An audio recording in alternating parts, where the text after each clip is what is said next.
네, 3박 4일 일정으로 중국을 국빈 방문한 이재명 대통령 오늘 시진핑 주석과 두 번째 정상회담을 갖습니다. 오늘 회담에서는 한반도 비핵화 문제를 비롯해서 경제 안보 협력, 문화 분야에 이르기까지 폭넓은 의제를 논의할 걸로 예상됩니다. 네, 한편 미국이 니콜라스 마두로 베네수엘라 대통령 부부를 전격 체포하면서 국제 정세 전반의 긴장감도 높아지고 있는데요. 관련한 내용들 오늘 우수근 한중글로벌협회 회장과 함께 이야기 나눠보겠습니다. 안녕하십니까? 안녕하십니까? 안녕하십니까? 예, 안녕하십니까? 자, 이재명 대통령 어제 중국을 국빈 방문을 했습니다. 방문한다는 일정은 그전부터 좀 전해졌었는데 새해 첫 이런 외교 일정으로 중국과의 만남을 정한 것 어떤 의미라고 좀 해석해야겠습니까? 네, 저는 비로소 우리 대한민국이 중견간국 대한민국이 취해서 마땅할 대한민국의 중견간국 돌고래 외교를 시동하기 시작했다라는 평가를 하고 싶습니다. 돌고래 외교가 무엇이냐? 예. 20세기 약소국 시대의 소한민국과는 달리 다른 나라들의 시선을 그렇게 많이 의식하지 않고 오로지 우리 대한민국의 국가 안보와 국익 증진을 최적화한다라는 것을 목표로 필요한 외교 정책을 전개시켜 나간다는 것이죠. 그런 측면에서 이번에 새해 맞이 중국 국빈 방문을 평가해 본다면요.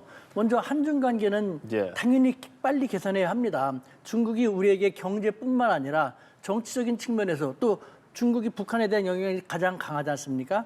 여러 가지를 고려할 때 우리 대한민국으로서는 한중 관계 개선이 시급했기 때문에 첫 번째 오게 된 것이고 또 동시에 타국들은 아무래도 우리 이런 행보에 대해서 좀 기분이 좋지 않은 그런 시선을 보내는 나라들도 있겠습니다만 말씀드린 것처럼 이제는 더 이상 타국의 의식을 너무 많이 하지 않고 대한민국의 국익을 위해서 진력하겠다는 그런 것이죠. 이와 관련되어서 우리 사회 일부에서는 특정 국가의 관계가 훼손될 수 있다고 우려하는 분들이 계시는데 너무 지나치게 약소국 마인드에서 그 타국을 의식하는 그런 것이기 때문에 그분들은 지금 우리 대한민국이 중견강국의 대한민국의 국력을 제대로 인식할 필요가 있지 않을까라는 생각도 듭니다. 네. 앞서서 공항에서 장관급 인사인 인허진 과학기술부장이 이 대통령 내외를 맞이하는 장면이 나왔는데 역대 한국 대통령의 방문 중에서 이렇게 장관급 인사가 맞이하는 것도 처음이라고 합니다. 중국에서 과학기술부장의 위상은 어느 정도 된다라고 저희가 알면 되겠습니까? 네, 중국에서 그 인허진 과학기술부장은 중국 국무원 행정부죠. 거기 26개 부처 중에서 제5위 정도에 해당합니다. 상당히 높은데 그것보다도 우리가 더 주목해야 할 것은 다른 장관도 아닌 과학기술부의 부장이 나왔다는 것입니다. 그만큼 대한민국과는 미래의 가장 중요한 산업인 과학기술 분야에서 긴밀히 협력하고 싶다라는 중국의 의중을 드러낸 것이죠. 그렇군요. 중국 입장에서 그렇게 의중을 드러낸다는 것은 지금 저희가 보여드리고 있지만 어떤 영점의 격을 높였다라고도 볼 수 있잖아요. 이재명 대통령을 그만큼 좀 환영한다라는 것을 보여줄 만한 그런 거라고 생각해야겠죠. 그렇습니다. 이것은 철저히 중국 예. 국익을 생각할 때 이재명 대통령을 그만큼 정중히 예우하고 대한민국에 그만큼 다가가지 않으면 안 되는 그런 측면이 있는 것입니다. 이번에 이재명 대통령의 중국 방문은 새해맞이 방문이기도 합니다. 예. 낡은 것을 다 버리고 새로운 마음으로 새롭게 시작한다는 것인데 한중 관계를 새해맞이 방문을 통해서 새롭게 시작하고 싶다라는 중국의 희망을 드러낸 것이다 하는데 그럼 중국이 왜 그러냐? 예. 중국의 입장에서 우리 대한민국은 절대 무시 못할 국가입니다. 중국 전 세계에서 중국이 가장 꼴끄럽게 생각하는 미국의 군사기지, 가장 강한 군사기지, 최대의 군사기지가 있는 것이 대한민국입니다. 이 대한민국도 더군다나 중국 바로 옆에 있는 중견 강국입니다. 만약에 우리 대한민국이 미국과의 관계를 더 강화하고 일본과의 관계를 강화하면서 중국과의 관계가 소홀히 된다면 중국의 국가 안보라든가 또 대한민국 경제도 중국이 무시 못할 상호 보완적인 요소가 많거든요. 여러 가지 측면에서 중국은 대한민국과의 관계 개선을 적극적으로 나서지 않으면 안 되는 것이고 그렇기 때문에 새해맞이 국빈이라는 파격적인 형태로 대한민국 국가원수 이재명 대통령을 초청한 것이죠. 그렇죠. 자, 새해 맞이로 우리나라는 중국을 갖고 중국도 격을 높인 영접을 함으로써 굉장히 서로가 우호적인 상황이에요. 특히나 이게 더 우호적일 거라고 느껴지는 것이 중국 가기 전에 CCTV랑 인터뷰했잖아요. 하나의 중국 원칙을 존중한다. 이 내용 어떻게 보셨습니까? 네, 이것 또한 예. 우려하는 사람들이 있는데 저는 계속해서 중견국 대한민국 입장에서 타국을 너무 의식하지 않고 예. 우리 국익 최적화를 위한 행보를 전개한다라는 측면으로 생각하면 됩니다. 지금 말씀드린 것처럼 우리 대한민국은 미국과의 관계도 좋고 우리와는 달리 일본과의 관계도 좋게 시작하고 있지 않습니까? 오랫동안 중국과의 관계는 녹록지 못했는데 중국과의 관계도 풀지 않으면 안 되지 않습니까? 실컷 좋건 정치적으로 경제적으로 중국이 우리한테 미치는 영향력이 크지 않습니까? 그런 측면에서 중국과의 관계 개선을 위한 행보를 보였다는 것은 우리가 다른 거 생각하지 않고 당당하게 중국 더군다나 한중 관계에서 대만 문제는 하나의 중국이라는 입장을 우리는 수교 이래 견지해왔지 않습니까? 예. 다를 바 없이 우리 국익을 위해서 그것이 필요한 입장이고 그렇게 당당히 얘기했다라는 것. 그렇게 당당한 자세로 취하면 되지 않을까 하는 생각이 듭니다. 예. 그리고 이 대통령이 인터뷰에서 이런 이야기했습니다. 양국 정상의 만남이 최소한 1년에 한 번쯤은 있으면 좋겠다라고 말했는데 에이펙 때는 또 중국 국가주석이 왔었고 이번엔 또 우리 이재명 대통령이 갑니다. 이런 만남이 현실 가능성이 있다라고 보십니까? 가능성이 충분히 있습니다. 특히 우리가 잘 몰라서 그러는데 중국이 사실은 그걸 더 원합니다. 아무래도 더 자주 만나고 더 많이 만나서 대화하고 식사하고 하다 보면 그만큼 관계가 좋아지고 또 오해도 그만큼 많이 풀어지기 마련이지 않습니까? 한중 간에는 그런 것이 별로 없었죠. 그리고 다시 반복됩니다만 중국이 우리를 정치적인 측면에서도 더 많이 필요로 한 측면이 있기 때문에 중국은 1년에 한두 번 만나는 것이 아니라 한중 간의 셔틀 외교도 생각하고 있습니다. 그러니까 그래요? 필요하면은 이재명 대통령이 언제든지 중국에 오전에 오셔갖고 바쁘시면 그날 저녁 때 갈 수도 있고 시진핑 주석이라든가 리창 총리가 한국에 오전에 가갖고 그날 저녁에 돌아올 수도 있는 한중 간의 셔틀 외교 중국도 충분히 원하고 있거든요. 따라서 우리는 이재명 대통령이라는 충분히 시진핑 주석하고 케미도 맞기 때문에 셔틀 외교까지도 갈 수 있을 거라고 생각을 하고 우리가 좀 더 적극적이고 진취적인 자세로 대한이 중견 간국 외교를 전개해 나가면은 셔틀 외교도 충분히 가능하다고 생각합니다. 그렇군요. 근데 그런 것들이 그럼 사실 지금까지 막 잘 됐었다라고 보기는 또 어려운 상황들도 있었잖아요. 시진핑 주석이 방한하는 것이 그렇게 작지도 않았습니다, 사실은. 그런데 지금 굉장히 많이 진전됐다고 볼 수 있는데 그럼 그게 과거랑 비교했을 때 어떤 것들이 좀 달라졌다고 생각하세요? 일단은 예. 우리 대한민국이 국력이 계속해서 부상이 되었고 약소국에서 이제 중견 강국이 되었지 않습니까? 그만큼 중국이 우리를 더 필요로 하게 됐다는 것이죠. 그리고 또 대통령도 중요합니다. 이재명 대통령이기 때문에 중국은 더 적극적이고 또 파격적으로 새해맞이 국빈으로서 초청을 하게 된 것입니다. 어떤 부분에서 그렇습니까? 아무리 대한민국이 중요한다 하더라도 대한민국의 최고 지도자가 중국을 잘 생각하지 않고 뭐 미국을 더 중시하거나 한다면은 중국의 입장에서도 그만큼 공을 들이려고 생각하지 않을 것입니다. 하지만 이재명 대통령은 실용 외교 하에 어느 한쪽으로 치우치지 않고 균형 잡힌 외교로서 대한민국 국익만 생각한다는 측면, 그것은 중국의 국익에도 부합하는 측면이 있기 때문에 그만큼 더 중국은 공을 들일 수밖에 없는 것이죠. 그래서 오늘 이제 오후입니다. 두 번째 정상회담, 한중 간 정상회담을 갖게 될 텐데 뭐 다양한 의제들이 테이블 위에 오를 것으로 예상됩니다만 어떤 의제들 가장 눈여겨보고 계십니까? 네, 민생 문제입니다. 중국도 경제가 지금 쉽지 않고 한국도 경제가 쉽지 않은데 특히 한중 간에는 경제적인 측면에서 예를 들면 우리 한국이 중국 기업과의 상황에서 비교 우위에 있는 것도 있고 비교 열의에 있는 것도 있습니다. 즉 상호 보완적인 요소가 많거든요. 그렇기 때문에 일단은 국민들에게 특히 중국의 입장에서는 한국에서 중국에 대한 민심이 상당히 안 좋다는 걸 알기 때문에 한국에서 중국에 대한 인식을 더 바꾸기 위해서라도 한국 민심에 더 다가가야 되고 그렇게 하기 위해서라면 민생 문제, 한국이 중국을 통해서 해결되거나 더 개선될 수 있는 경제협력이라든가 문화협력이라든가 다양한 민간 교류 그쪽에 더 많은 신경을 쓸 거라고 생각합니다. 민생이 아닌 상황에서 이제 국가 간의 관계라든지 외교 그리고 안보 이런 측면에서도 충분히 이야기를 또 할 수 있을 거라고 보이는데 예를 들면 우리는 한반도 비핵화라든지 한한령 좀 풀어주라 네. 이런 거 굉장히 오랫동안 얘기하고 있지 않습니까? 네. 직접적으로 좀 화답이 올 수 있겠습니까? 충분히 올 것입니다. 다만 예. 한번 생각해 보십시오. 한한령을 한국에 취해가지고 중국이 취할 수 있는 국익이 뭐가 있습니까? 한국에서 중국에 대한 인식 안 좋아졌죠. 또 중국 기업 지금 잘 나간다 하더라도 한국 경제 기업과의 상호 보완적인 요소가 되게 많거든요. 더군다나 국제사회에서 지금 중국의 이미지가 안 좋기 때문에 예. 중국 기업들이 국제사회로 나가기 위해서라면 한국 기업과의 협력을 통해서 함께 글로벌 사회, 글로벌 시장으로 나가는 것이 유리한 측면이 많습니다. 그런데 한한령 때문에 그것이 잘 안 됐지 않습니까? 그렇죠. 중국은 일찍부터 한한령을 풀고 싶었습니다. 근데 그거 푸는 것은 사회주의 국가이다 보니까 중국의 최고 지도자가 한국의 최고 지도자와 만나서, 즉 정상회담을 원만히 해결하게 되면은 그것이 한한령 해제를 푸는 시그널이다라고 했는데, 지난 경주 에이펙 정상회담에서 한중 정상회담 잘 했지 않습니까?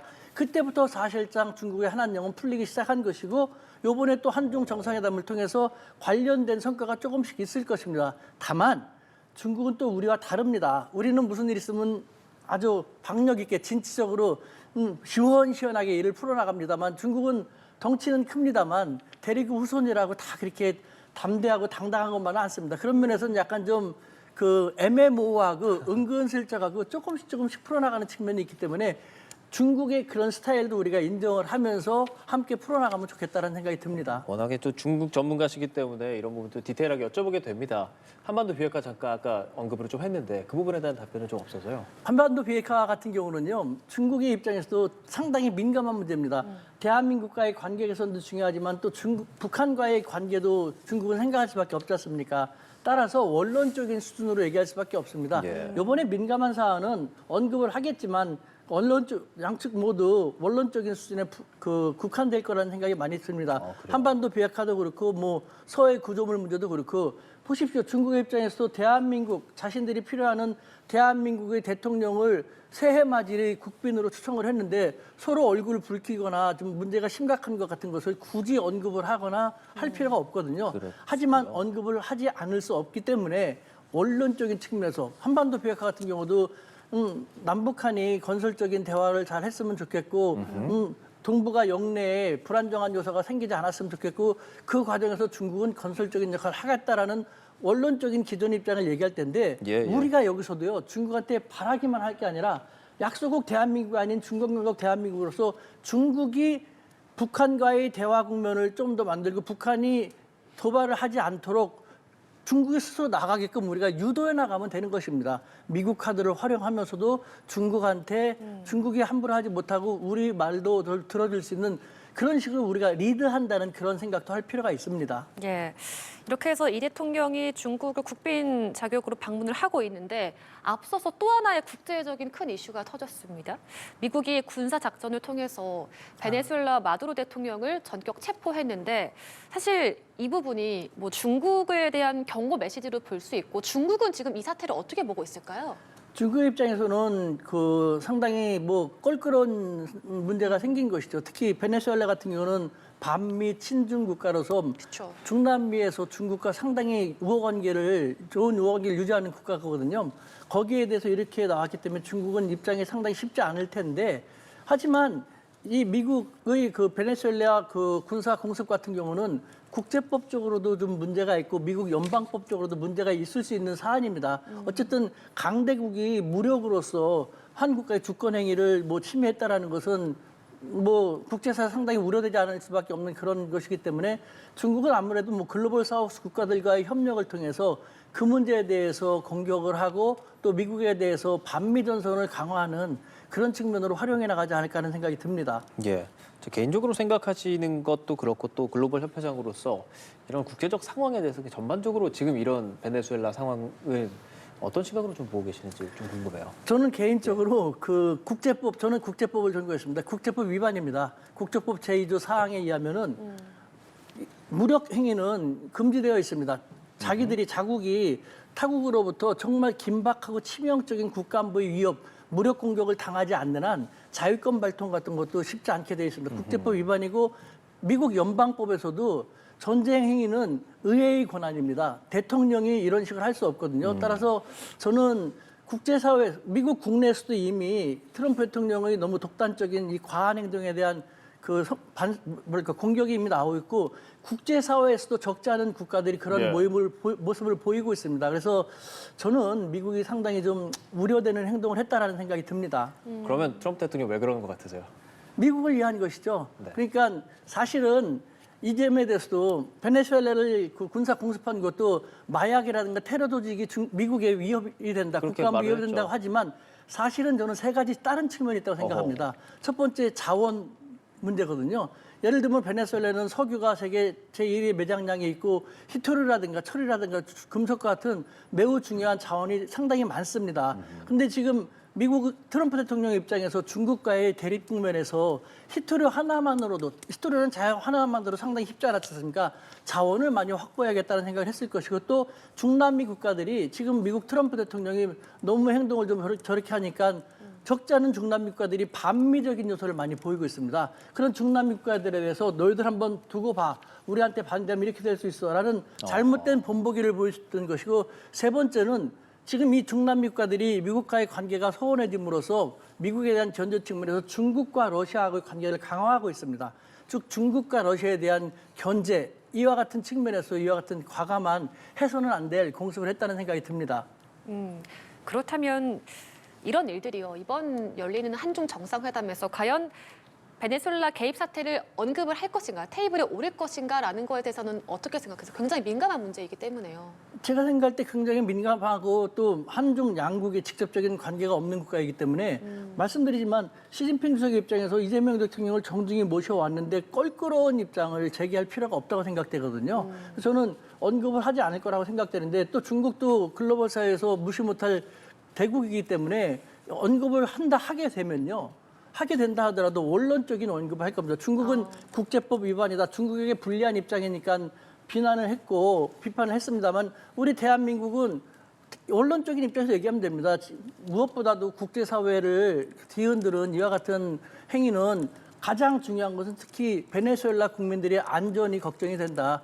아무래도 이 당사국들이 서로 대화와 협력을 통해서 이 문제를 슬기롭게 헤쳐나갔으면 좋겠다라는 원론적인 입장을 밝힌다면은 중국이 뭐라고 하겠습니까? 자, 베네수엘라 근데 그런 부분에 대해서 아까 뭐 석유 자원 같은 거 얘기해 주셨잖아요.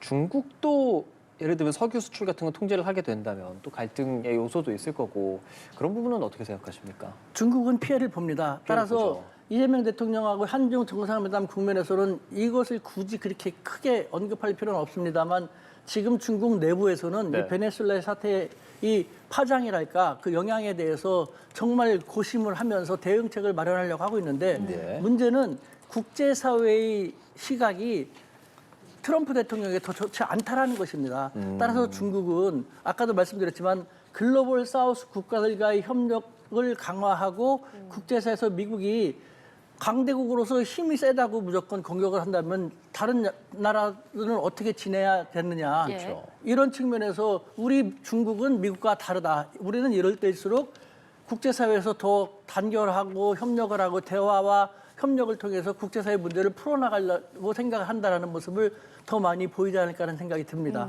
사실 이제 아까 말씀해 주시기도 명백한 국제법 위반이라고 말씀해 주시기도 했고 그렇다면 중국이 가만히 보고만 있을 것 같지는 않은데 중국이 대만에 침공할 가능성, 그러니까 그 명분으로 삼을 수 있다라는 그런 것에 대해서는 좀 어떻게 보세요? 만약에 한다면은 예. 중국이 그런다면 충분히 명분이 되죠. 미국 너희는 베네수엘라를 너희들 마음에 안 든다고 이런저런 명분을 대서 공습을 했는데 우리는 왜 안 돼? 북한도 이것을 빌미로 자기들이 핵무기 보유를 정당화시킬 수 있는 명분으로 삼을 수도 있고 중국 또한 아주 좋은 명분을 갖췄죠. 하지만 중국이 대만을 침공할 가능성은요. 제가 중국의 고위 당국자라고 얘기할 때 그 사람들도 그런 얘기하죠. 중국이 대만을 무력으로 공습할 가능성은 외계인이 지구를 침공할 가능성보다 훨씬 낮다라는 것이죠. 그만큼 생각해 보십시오. 중국이 이 조그만 대만 섬을 무력으로 공습해서 얻을 수 있는 게 무엇입니까? 오히려 잃는 게 훨씬 더 많죠. 대만 공격한다는 것은 미국하고 싸움을 얘기하는 것이고 미국하고 싸운다는 것은 우리 한국도 한미동맹이라든가 미국, 일본도 미일동맹이라든가 유럽 국가들도 다 참전할 수밖에 없거든요. 예. 더군다나 전장터는 저 멀리 있는 미국이 아니라 대만과 중국 본토입니다. 중국은 잃을 것만 있는데 대만을 왜 그렇게 침공하겠습니까? 다만 말로는 조그만 나라도 자기들의 영토는 한치도 양보할 수 없다라는 강경한 모습을 보일 수밖에 없지 않습니까? 그런 측면에서 강경하게 얘기할 뿐인 것이지 군사 침략 같은 것은 중국이 먼저 뭐 국지적으로 휘말리길 모르더라도 전면적으로 하기는 정말 쉽지 않다라는 생각이 듭니다. 알겠습니다. 저희가 이제 베네수엘라 상황이 워낙에 지금 갑자기 속보성으로 글로벌적으로 나오는 것이라 많이 여쭤봤는데 그래도 우리가 조금 더 해야 되는 거는 이제 한중 정상회담에 대한 이야기인데요. 한중 정상회담 이제 더 진행이 되고 오늘 오후에 만납니다. 네. 근데 그 전에 이제 경제적으로도 경제 사절단도 가지 않습니까? 워낙에 민간 부분에서 자문도 많이 하시고 하시는 분이시기 때문에 경제적인 측면에서 이점 같은 것도 좀 얘기해 보면 좋을 것 같습니다. 아까도 말씀드렸지만 중국이 한국을 더 정치적으로 필요로 합니다. 한국이 미국 쪽으로 더 가면 중국한테 정말 안 좋지 않습니까? 네. 따라서 또 중국에 대한 이미지가 되게 안 좋지 않습니까? 그걸 개선시키기 위해서라도 한국 민심이 가장 원하는 것을 중국이 들어주려고 생각을 하고 그것은 경제지 않습니까? 그렇기 때문에 경제, 민생 분야에서 중국은 한국에 다가갈 수 있는 선물을 되도록 많이 준비하려고 합니다. 특히 한중 FTA 2단계를 가속화시킬 것, 중국도 적극적입니다. 왜냐하면은 사실 FTA라는 것은 경제 분야의 사안입니다만 한중 FTA는 좀 특수합니다. 중국이 한국을 너무 미국 쪽으로 가지 않고 좀 균형 잡히게 중립적으로 붙들어 매기 위해서 한국에 더 많은 것을 주기 위해서 만들어내는 것이 한중 FTA거든요. 즉 그래요. 정치 전략적인 의미가 더 강하기 때문에 중국은 한국에 대해서 경제적으로 더 많이 주면서 오히려 그걸 통해 가지고 한국이 미국 쪽으로만 더 가지 않게끔 하는 그런 전략을 달성하려고 하고 있는 것이죠. 근데 그러면 한켠에서는 그런 생각도 할 수 있을 것 같아요. 어쨌든 외교라는 게 사실 어렵잖아요. 중국, 미국, 일본 다 잘 지낼 수 있느냐. 뭐 중국이랑 너무 가까워지면 또 미국이랑 이렇게 멀어지는 거 아니냐라고 생각할 수도 있을 것 같습니다. 이런 좀 부정적인 생각을 중국에 대해서 갖고 있는 분들께는 좀 어떤 말씀 주로 하십니까? 대한민국은 사강과 골고루 친해야 됩니다. 친미파, 친중파, 친노파, 친일파 다 있어야 되지 않겠습니까? 이 사강 중에서 한 나라하고 긴장 관계에 있으면은 쓸데없이 군사력을 더 많이 증강해야 되고 사회 긴장 때문에 더 안 좋지 않습니까? 예. 사강과 골고루 친해야 되는 것이고 우리가 20세기 약소국 때는요. 우리가 자율적이고 주체적인 외교를 전개하기 쉽지 않았습니다만 계속 반복합니다만 우리 대한민국 현재는 중견 강국입니다. 네. 종합적인 군사력 5, 6위고 종합적인 경제력 10위권이지 않습니까? 이 대한민국의 이 종합적인 중견 강국 국력에 맞는 대한 중견 강국 외교를 당당하게 전개해 나가면 됩니다. 아까 말씀하셨던 우려하는 그런 분들은요. 약소국 시대 때 소환문국이 전개했던 고래 싸움에 새우등 터지는 새우등 외교라든가 혹은 샌드위치 외교에 아직도 그 사고에서 벗어나지 못해서 그렇거든요. 그런 약소국 외교에서 탈피해갖고 멋있는 이재명 대통령이 예. 실용 외교로서 잘 나가고 있지 않습니까? 우리 국민들도 이제는 중견 강국 대한민국의 돌고래 외교를 전개해 나갈 필요가 있다는 생각이 드는 것이죠. 예. 그렇다면 이번 이제 한중 정상회담이 열리게 될 텐데 이것만큼은 좀 성과가 있었으면 좋겠다. 하나 꼽자면 뭐가 있을까요? 민생 문제입니다. 아무래도 중국도 경제가 안 좋습니다. 우리 대한민국도 안 좋습니다. 하지만 그 경제 분야에서 상호 협력할 여지가 적지 않거든요. 그러니까 민생 문제, 경제 협력부터 하나씩 다져나가고 그리고 또 아무래도 옆에 있는 나라다 보니까 뭐 좋은 면도 있지만 부딪히는 면도 있지 않습니까? 그런 오해라든가 마찰 같은 걸 최소화시키기 위해서도 양국 간의 양국 민간 분야의 다각적인 교류 협력을 획기적으로 증진시킬 필요가 있거든요. 그런 측면에서 문화 콘텐츠, 우리 케이팝 공연을 비롯해서 다양한 민간 분야의 교류 협력 같은 것도 활성화될 수 있는 그 물꼬가 터지는 예. 그런 계기가 되었으면 좋겠습니다. 예. 아마 시간 관계상 이제 마지막 질문이 좀 될 것 같습니다. 오후 좀 있으면 아마 시진핑 주석과 이재명 대통령 만나는 장면, 화면 같은 게 좀 들어올 것 같습니다. 시청자분들이 어떤 것 좀 중점에서 보시면 좋을 것 같습니까? 한중 관계가 드디어 그 엄동설안에서 신춘지로 즉 새봄을 맞이하는 계기가 되고 있다라는 것. 중국 측이 우리 대통령께 얼마나 정성을 다해서 하는지 그걸 잘 지켜볼 필요가 있습니다. 다만 여기서 다시 한번 말씀드린다면요. 우리 대한민국은 진취적이고 적극적이고 확실합니다. 뭐 명백합니다. 하지만 중국은 우리와 달리 좀 간접적이고 애매모호하고 은근슬쩍한 측면이 있고 무엇을 한다 하더라도 시간이 걸리는 측면이 있거든요. 그러니까 너무 우리 입장에서만 바라보지 말고 한한령 왜 이렇게 안 풀리는 거야? 늦게 풀리는 거야? 하지 말고 중국은 계속해서 한한령 풀기 위한 다양한 조치를 준비하고 계획 중에 있으니 중국의 입장도 생각을 하면서 한중 관계가 새롭게 전개될 그 밝은 미래를 지켜봤으면 좋겠습니다. 예. 알겠습니다. 자, 우수근 한중 글로벌 협회 회장과 한중 정상회담을 앞두고 이야기 나눠봤습니다. 오늘 말씀 고맙습니다. 네, 감사합니다. 네.